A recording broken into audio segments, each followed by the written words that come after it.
Yo, what up? It's your boy, Dan Gordon. I'm here on the set of The Take. We're coming to you on a Thursday morning. The sun is just peeking over the hills here at our secret recording location in West Hollywood, California. And today we're going to be reviewing Jane Kent's Australian horror film, The Babadook. I'm here with my bud, Matt McCormick, aka Big Daddy Mars. I'm really sleepy. And Horatiu Zglimbea, aka the Great Malenko. Ooh, ah, ah, ah. I don't know what that means. And we're switching that up, season 2. We got a tablet. We replaced my notebook with a tablet, and we got a special guest. It's gonna be Gina Bellini, aka DJ Jazzy G. Tell us about yourself, Gina. What are your credentials? Why are you on a movie review show? Yeah, why are you here? Yeah, please. Well, I went to film school, and I've seen The Babadook twice. So 3 times. Those are proper credentials 3 for times. this show. Yeah, and how apropos that we have a female guest for our first female director. And I'd like to point out that our first female guest is also our male host's girlfriend. Shh, don't. Was I not supposed to say that? There was smoke and no mirrors favoritism. You're Yeah, right. there's- You're right. She's just some random girl we barely know. Theme song!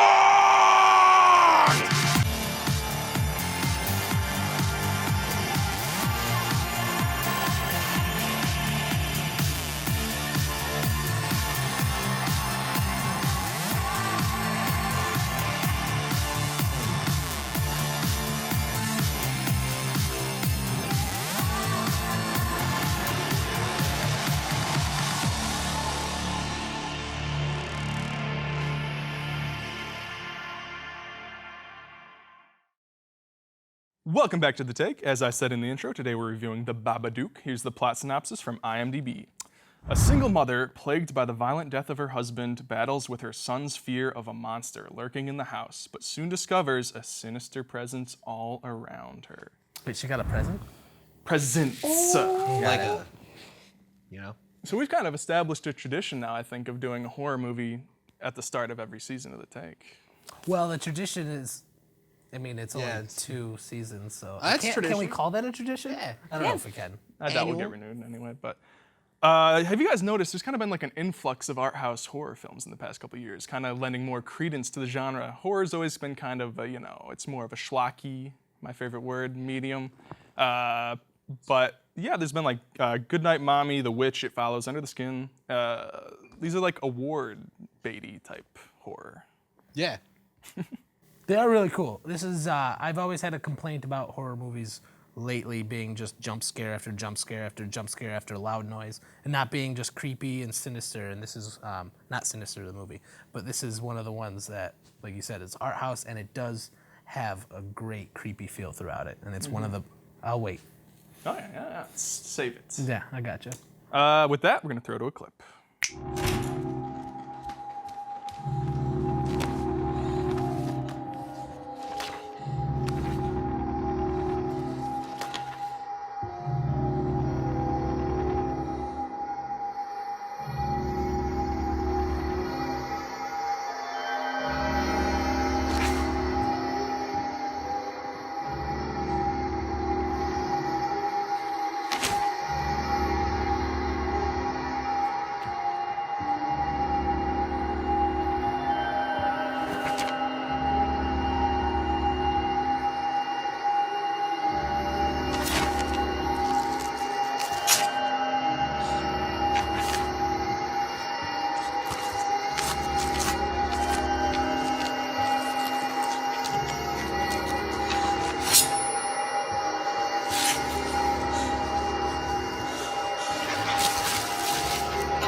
We're back. I'm going to give Gina Bellini 15 seconds as she's the guest. She's going first to give her initial impressions on the movie. Wait, is that kind of like sexist? And No. is that kind of like you're playing favorites? No, it's You let her because go she's a- first? She's a guest Because on she's our a show. girl and she's your girlfriend? This is Okay, no one is dating here.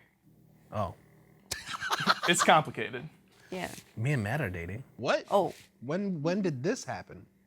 He forgot. Go!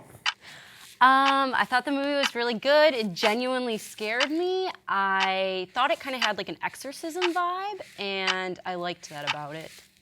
I also think the kid's really cute. Cut. You thought the kid was cute? I thought it was pretty creepy. All right, Horatiu, go! Like I said in the intro, this is one of really great horror movie, and it's one of my favorite just because it's got that creepy vibe, and it's not all about jump scares and stupid like that. Whoa, under the timer. What? It's a new season, What? a new Horatiu, new baby communist. Matt, go! I really like this movie. I think that the bleak kind of tone goes well with the color palette and the sound direction. It doesn't rely on creepy character design. It just kind of lets the tone set the story for itself. Wow, everyone's being real efficient. Wow, this is...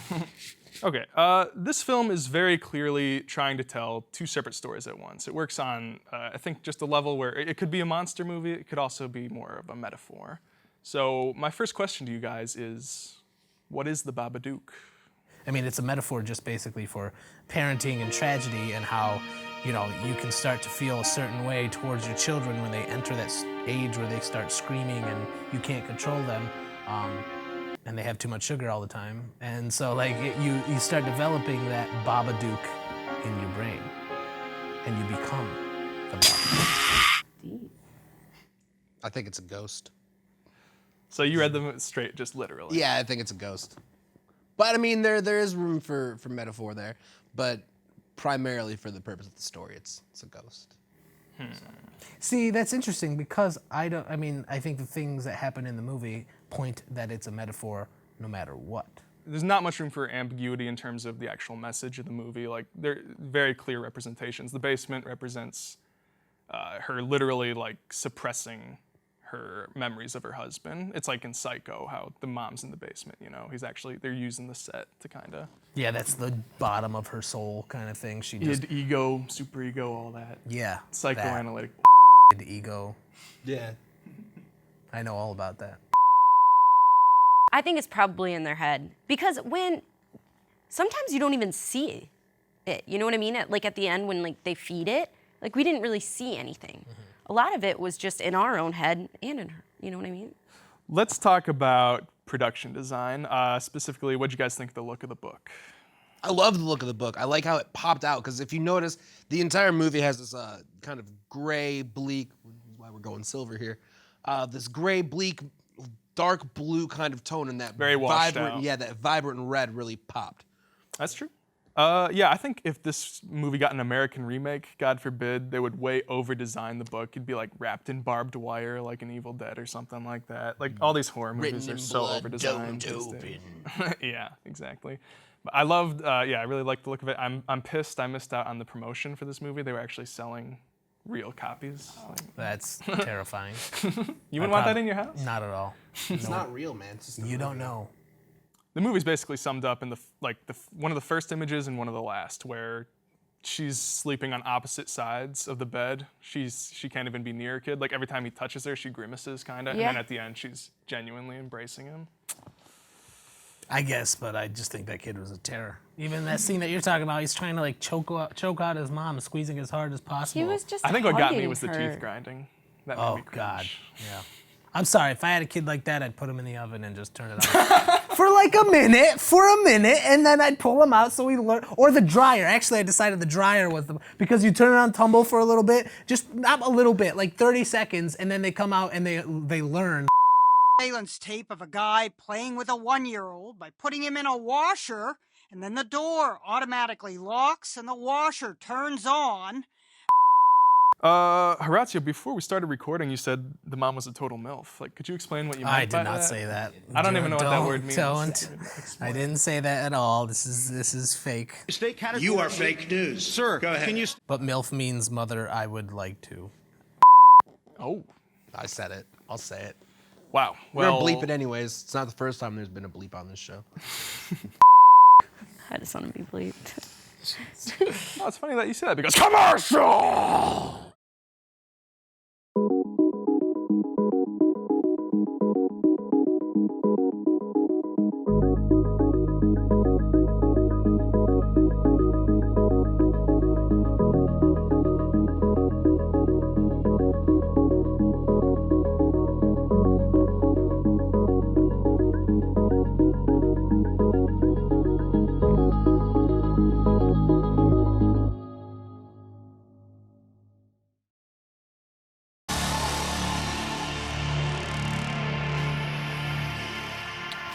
Welcome back to The Take. So guys, I wanted to ask you, guys and lady, what did you think of the representation of sexuality in this film? Because you got the vibrator scene, you got the scene where she's watching that couple kiss in the parking garage. What'd you make of that? That kids ruin everything and that you should never have children. Your sex life is over when you have a kid? Pretty much. I mean, she was right there, and then the kid jumped into bed, interrupted her. She was the car scene once again. She got lost and just like, oh, I missed that. How do you think they explained that to the kid when they were like about to start filming? I don't think they did. Yeah, I think they were just like, jump on in there, man. Yeah. I think, I really don't think sexuality plays a role in this film. I think they tried at first. Disagree. I think love plays a part in the film, and I think that one scene of, you know, the intimacy of her trying to do things herself is the only aspect of sexuality, and I think it just shows the hole in her heart because of her husband not being there. I think it has nothing to do with sexuality, and I think it's all about the love that she's missing in her life. So I wanted to ask, is this movie actually like scary for you guys? Gina, you mentioned that you had a hard time sleeping. Yes, the first 2 times I watched it, I didn't think it was that scary, but the third time I watched it alone, and I was freaking scared. I could not sleep. I think the police station sequence in particular was creepy for me. This is probably one of the best like horror movies that I've seen in a while because it doesn't rely on the cheap stuff that horror movies nowadays rely on. All the scares are in service of the story. Exactly, and they don't, you know, there's a few jump scares, but they're not even really jump scares. They're more so just creepy, and the loud noises, the music that accompanied every scary shot, every scary scene was perfect to where all you just felt throughout the whole movie was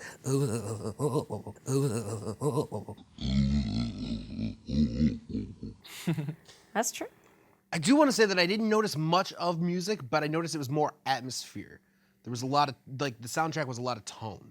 Yeah. If that makes sense. Not a creepy chorus of kids. So. Yeah, I just, and speaking of sound, like the monster, see, I wasn't necessarily scared, but I mean, I was creeped out, but like the monster noises, like I could tell that they just used the stock. Yeah, I Dinosaur definitely, sounds there was some like Resident Evil sound effects I recognize. That's probably budgetary things. But they're pulling from a resource. it was cool because it was like that, like monster. Like I thought about this watching it the second time. I was like, that monster sound is like the Wilhelm scream of monster sounds. You know, like that's like what they used back in the day, and now what this is using. It was cool. It was like a homage. Sounds like a dinosaur. And the sound wasn't super original. It was your typical monster sound, but the movement of the Babadook was really cool. It was like an insect. Oh yeah, that Very was fluttery, super cool. Stop motion. And I know you said Matt, I believe, said at the beginning of the movie or the show that it wasn't really creepy or great character design, but I think the simplicity of the character design was what made it as creepy. Yeah. And as scary as it was. They incorporate silent film footage into the movie, but he kind of had the look of like this old silent film. Yeah, it just did a really good job of being very cerebral and very scary. Like that you bring up her in the news footage, that was out of left field, and I was like, Like when she's cool. watching TV? Exactly, and it zooms in on the window, and she's in there with a crazy, creepy smile on her face. Very creepy. I have a theory about that, but we'll get to I it. think the movie also made you feel did a good job of making you feel like isolated. Like there was a lot of shots of just like the empty house, and like you really knew, I felt like really connected to like the house. You know, I knew where things were, and I think it established, what's the word? Spatial connection, yeah. I gotcha. Exactly. And I agree. Wait, what did you just say? All right, so what did you guys think of the final showdown and the ending of the movie?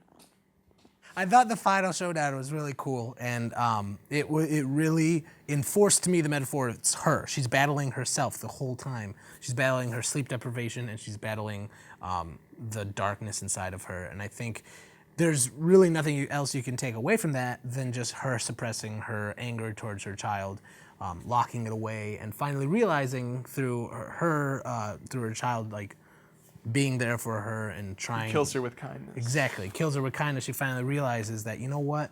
This is my son. He's a lot like the husband that I lost in that car crash. Just like Grace said, you know, he speaks his mind like, I forget his name, but like the husband. And I think she realizes that, you know what? I didn't lose a husband, I gained a son. I did like the whole Home Alone kind of aspect of just like setting up all the booby traps, because you see that in the beginning and it doesn't really pay off. No, it's a very tight especially movie. In the basement until the end. Like the magic, everything has a reason. Like the magic, he uses sleight of hand to keep the pill. I think it reinforced the idea that it was sort of all in their mind. Like everything could be like read both ways. Like it could be a real monster or it's like her subconscious. But I think that makes it definitive that she keeps it down there. It's like, it sort of is like the id, the ego, superego. You know what I mean? She's suppressing something sort of like we all do. Yeah, I think it's realistic. Like if this was a Hollywood movie, the Babadook would blow up. It'd be all the buckets of guts and stuff. But the Babadook represents trauma, and you don't destroy trauma. You learn to live with it every day. Which gets me to Matt. You have an alternative take on the ending. I feel like, although you don't see it as so happy. It's not happy. I feel like she ended up killing the kid. Like I feel like the. All right, final thoughts on the Babadook and ratings out of 5 whatevers. Matt McCormick, please. I really like this movie. I feel like if you enjoy horror movies and you're kind of sick of the stereotypical PG-13 jump scare, Conjuring sequel bullshit, you will enjoy this movie. It's got an original idea. There's a really thought behind it, and I'm gonna give this 4 out of 5 dead dogs. Ooh, you bumped it up half a star from your Letterboxd rating. Yep. I thought the movie was really good. It, kind of like what Matt said, it has a lot of layers, so it's not just a, schlocky. Jesus. You're welcome. Good word. Schlocky horror film. It has a lot of depth to it, so I'm gonna give it 4 out of 5 Eggo waffles, chocolate chip. Wow. That's not even the movie. No, that's a first. Do we have to do that? You're doing a Stranger Things reference right now, I think. Yeah, are you? I just am really hungry. And Well, we give our guests the privileges to do what they want, I guess. So, we just won't invite her back. But I will say that I really like the movie. Like I said at the beginning, it was one of the best horror movies I've seen in a long time. It was creepy, had all the elements of a good story, and every production value was great, even down to the sound, regardless of the monster movies. I will give it 4.5 bowls of worms that the mom ate out of 5. I'm gonna go ahead and drop a 5 out of 5 on this one. 2 in a row. Whoa. 5 out of 5 molars forcibly removed from the back of my mouth. It's a brisk 90 minutes. I just sat through 3.5 hours of Seven Samurai. Great movie, but too long. Wasting my time. This is very tight. Every scene has a payoff. Easy to digest. Easy to. Very much so. Just like those. Watch this movie. Easy to digest like worms. Exactly like worms. Call us for your worm needs. Don't call Worm us. We don't know Incorporated. anything about worms. All right, so that does it for the Babadook. When we come back, we're gonna have Mailfern and a new challenge.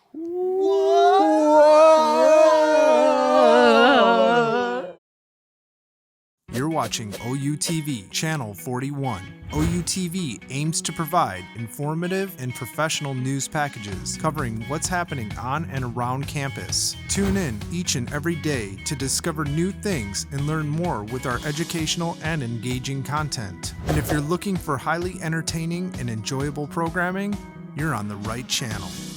OUTV, Oakland University's premier cable channel.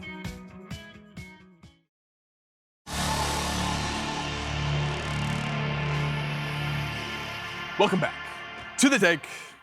All right, challenge time. All right, I'm so undefeated, I'd like to point out in challenge. for this challenge, No, I paid him. That's Remember, true. I won that. I won the paying challenge. really won the paying challenge. Yeah, Dan. I'm won going the to paying play a series of clips now. It's going to be either dialogue or a little bit of a score from a movie. And you guys are going to have to identify the film. Starting with Matt, here's your first quotation. I ate his liver with This some is fava this beans. sounds. Oh, you got Yes, it. sounds I good. thought you were gonna. Oh, good. You didn't even need to get to the best part. Suck my fat one, you cheap dime store hood. I have zero idea what that's from. Matt, care to steal? I'm drawing a blank. So you play it again. Pirates of the Caribbean? I don't know. I have no idea. I don't think I'm that's... gonna say Pirates of the Caribbean. Pirates of the Caribbean, there's 4 of them, so it's like, you know what I Oh mean? god. I don't think "Suck My Fat One" would be an acceptable PG-13? Yeah. That was from Stand By Me by Rob Reiner. So that's a point for Gina. If Gina gets all the missed points, she gets to choose the movie. She said Pirates of the Caribbean. I don't like your jerk-off name. I don't like your jerk-off face. I don't like your jerk-off behavior. And I don't like you. Jerk-off. I'm drawing a blank, but I'm gonna have to go to Horatio. I also have no idea. Coen Brothers' Big Lebowski. That's what I was gonna say! The most quoted what I was movie gonna in the say! history of 2 points for Gina. I don't know. How did she get Ouch. points? She didn't guess. All right. I had a feeling. I was going to say Chinatown. I was gonna say Big Lebowski. That was my go-to, and I was like, I'm not sure. God. All right. Horatio. Yes. The city is headed for a disaster of biblical proportion. What do you mean, biblical? What he means is Old Testament, Mr. Yes. Mayor. Real wrath of God type stuff. Exactly. Fire and brimstone coming down from the skies. Rivers and seas boiling. 40 years of darkness, earthquakes, volcanoes. The dead rising from the grave. Ghostbusters. Human sacrifice. I was about to say you should pause it. You need to go on a little long. Yeah, Ghostbusters. Yeah. All right. So that's 1 for Matt, 1 for Horatio, 2 Somehow for Gina. 2 for Gina. It's okay. All right. Matt. Yeah. Son of a must pay. Escape from New York? I'm sorry. Do I get it if it's Escape from? Nope. From. I know it. Is it Big Trouble in Little China? Yes. God. For Horatio, it tied with Gina. Oh, no. It wasn't the airplanes. It was Beauty killed the beast.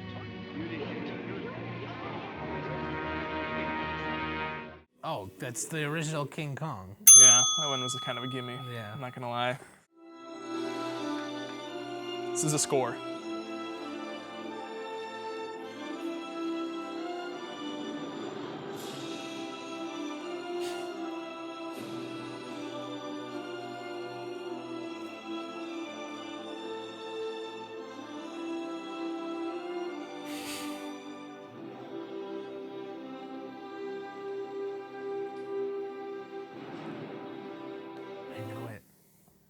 Can I get an answer? You know it? I don't know it. Is that Deep Impact?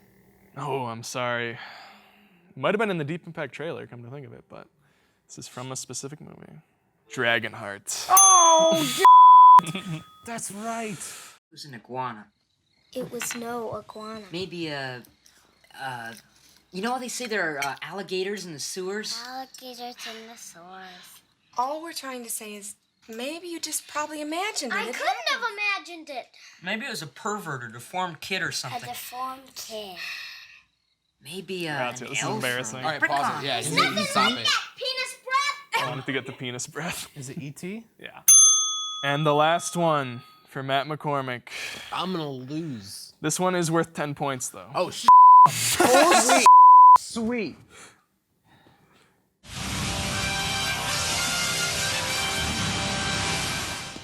Is this the Green Ranger theme?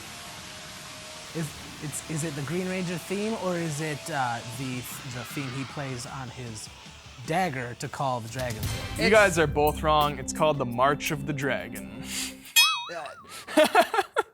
All right. And that is it for the challenge. So who wins? I'm gonna give it to Horatio. Yeah! I thought you were going to give it to Gina because the 10 points you would have Yeah, gotten. That was a got spoof. one, That was a little man. goof.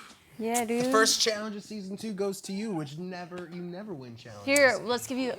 You always you always get like blasted in the face with water or with silly string. Or Yeah, you've taken a lot of but you won today. you won.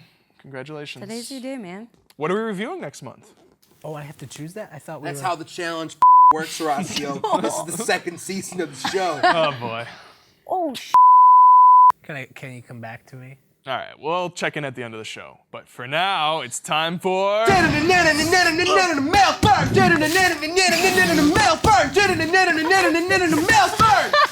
took all the Mailferns out of the Mailfern, buddy.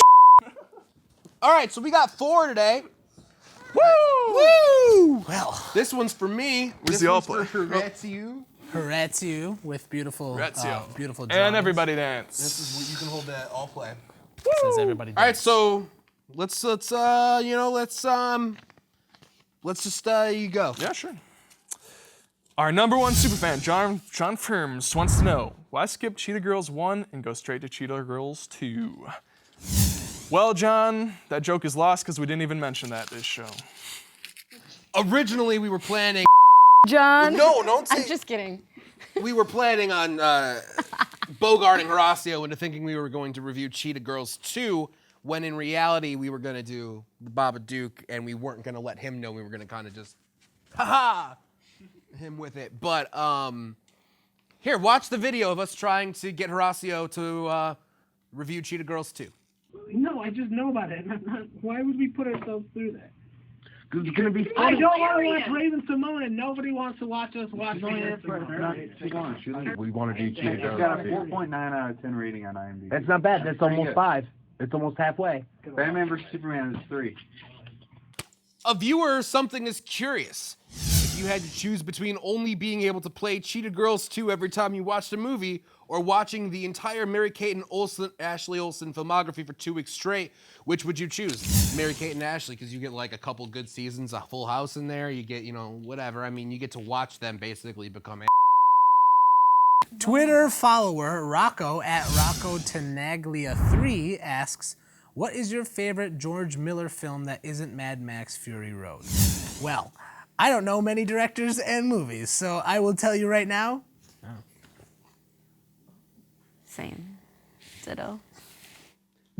Babe, Pig in the City. All right, what's our all play here? All right, someone on Reddit asked, is The Babadook a story of madness or are the events supernatural? I feel like we covered this. Yeah. You can watch literally the entire review we just did. Reddit people. Well, that about takes us to the end of the show. Follow us on Twitter, Facebook, buy the Take t-shirt, 1995. Horacio, what are we watching next week? Month? Wherever. Whenever. Wherever. We are going to be watching the classic and first summer blockbuster by our favorite director, Steven Spielberg. Ooh, yeah. Yeah, buddy. Oh, and I forgot to mention, Rocco, you just won 3 Blu-rays for your excellent Mailfern question. Pirates of the Caribbean 3 looks opened, but it's not. Trust me, it's there. It's all good. Oh, and you also won a chili dinner at Horacio's house. Send us your address. We will send you a limo, and you will be whisked away. If you show up at my house, Rocco, I have a gun. You guys, he grows his own chickens, so the chili is made from the chickens that he grows himself. It's really hard to grow chickens. They don't come from the ground. You don't They're test plant tube an chickens. egg. All right, we and, done? Bye! Come and knock on our door. We've been waiting for you. Waiting for you. And the thing, three's company too.